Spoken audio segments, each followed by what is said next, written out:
The sun beats down on California's Central Valley, but something is wrong. The fields, once alive with work, are eerily quiet. Rows of ripe strawberries rot on the vine, the sweet smell of decay heavy in the air. This isn't a disaster movie. This is the new reality for American agriculture. The hands that once harvested this bounty are gone, not by force, but by choice. A silent protest, a mass departure, is shaking the foundations of America's food supply. Imagine driving through the breadbasket of the world. Tractors parked, irrigation off, farmhouses boarded up. These are the front lines of a crisis, of labor, policy, and conscience. For decades, America relied on farm workers from Mexico, the invisible engine of our agricultural machine. They worked in brutal conditions for wages most Americans refused. We took them for granted. Now, they are gone. The silence they left behind is deafening. Across the country, apple orchards lose millions as fruit drops unpicked, citrus groves wither, and farm owners walk empty fields, counting losses in dollars and dreams. Calls for local labor go mostly unanswered. The work is hard, the hours long, and few are willing to fill the void. This is not a natural disaster, it's a man-made one. Years of political rhetoric painted these essential workers as burdens, not partners. Policies made their lives precarious. They were told they weren't welcome, so they listened. They packed up and left the country they helped feed. Now, America faces a harvest of its own actions, rotting fruit, empty fields, and a profound silence. The question lingers: what did we expect? The consequences are only beginning to unfold. The cost of this silence will echo for years to come. Why did they leave? It wasn't one event, but a perfect storm. Years of harsh rhetoric painted them as invaders, not contributors. They heard the message, not valued, not wanted. The psychological toll of being treated as outsiders became too heavy. Then came policy changes. Immigration crackdowns, constant fear of deportation. Families lived in the shadows, afraid to go out, the American dream replaced by anxiety. Legal pathways to work became even more restricted. The risk outweighed the reward. Working conditions worsened. Long hours, grueling labor, stagnant pay. They endured for their families, but the breaking point came. Meanwhile, Mexico saw opportunity. The government launched programs to welcome returnees, offering support, training, and investment. The message was clear: come home, we need you, we value you. Faced with a choice between fear and hope, more than 500,000 chose hope. They went home, seeking dignity and opportunity. The exodus was not just about leaving hardship, it was about choosing a future. America's loss became Mexico's gain. The labor force that once powered U.S. agriculture is now building something new. The shift is reshaping both nations. The loss of 500,000 workers isn't just an agricultural problem, it's an American problem. The most immediate impact? Your grocery bill. With fewer hands to pick crops, supply plummets and prices soar. Families feel the pinch, forced to make tough choices at the checkout. It's not just about higher prices, some shelves are simply empty. America's agricultural abundance is suddenly fragile. We're importing more produce, often from the very country our workers return to.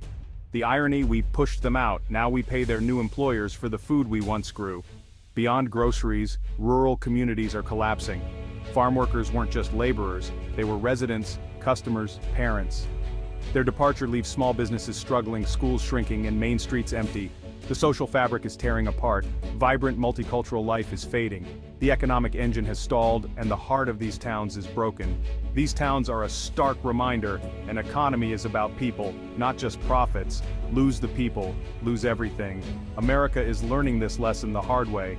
The ripple effects reach far beyond the fields. The cost is measured in more than dollars. It's a crisis of community and identity. While America faces empty fields, Mexico is seizing the moment. The government's Volver a Casa program welcomes returnees with financial aid, healthcare, and housing support. But it goes further, recognizing these workers as skilled professionals. Training centers offer courses in sustainable farming, water management, and agribusiness. The goal: empower returnees to become entrepreneurs, not just laborers.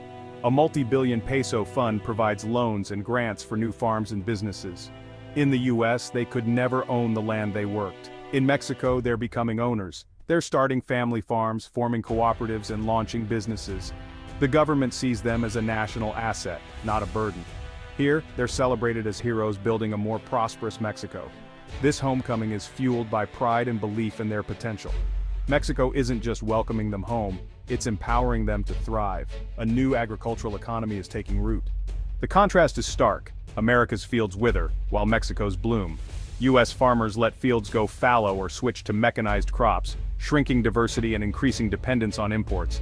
Automation is expensive and can't replace skilled human hands, especially for delicate crops. Many small farms can't afford labor or robots, leading to bankruptcies and abandoned land. Meanwhile, Mexico's agricultural sector is booming. States like Jalisco are global berry powerhouses thanks to returning workers' expertise.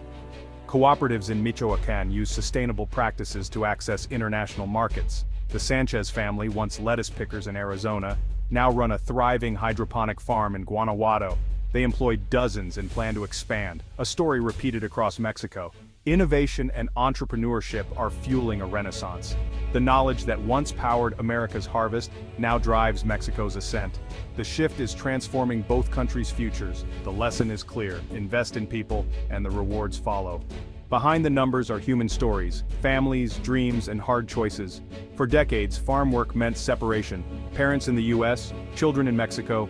The Exodus brought reunions, families whole again, sharing meals and lives. But new divisions emerged. Many children are US citizens, raised in American schools. Cross-border families face agonizing choices: stay together in Mexico or split apart. Teenagers from California now struggle to adapt to rural Mexican life. The emotional toll is immense. Economically, some thrive, others struggle with lower wages and lost remittances. The story is not simple success or failure, it's a tapestry of joy, loss, and uncertainty. The future remains unwritten for these families. The farm worker exodus is a tale of two nations on diverging paths. For the US, it's a self-inflicted crisis, dependent on yet hostile to immigrant labor. The food supply chain's vulnerabilities are exposed. The need for reform is urgent. America must choose denial and decline or truth and change. Our economy cannot function without immigrant labor, and these workers deserve dignity. Mexico, meanwhile, is turning returnees into a strategic advantage. Investment in training and entrepreneurship is fueling an agricultural boom. Mexico is becoming a major exporter, selling to the world, including the US. The dynamic has reversed. Mexico's gain is America's loss. The lesson is simple: devalue workers, pay the price. Invest in people, reap the rewards. The future depends on which path each nation chooses. We stand at a crossroads. The loss of 500,000 workers has strained our food supply and shaken our values. The lesson is clear: we took essential workers for granted, and now we pay the price. This isn't partisan, it's about national competence and moral character. The response to this crisis will define our future. Will we build a just immigration system or double down on exclusion? The choice will determine whether our fields and shelves are full or empty. America's story has always been one of immigrants and opportunity.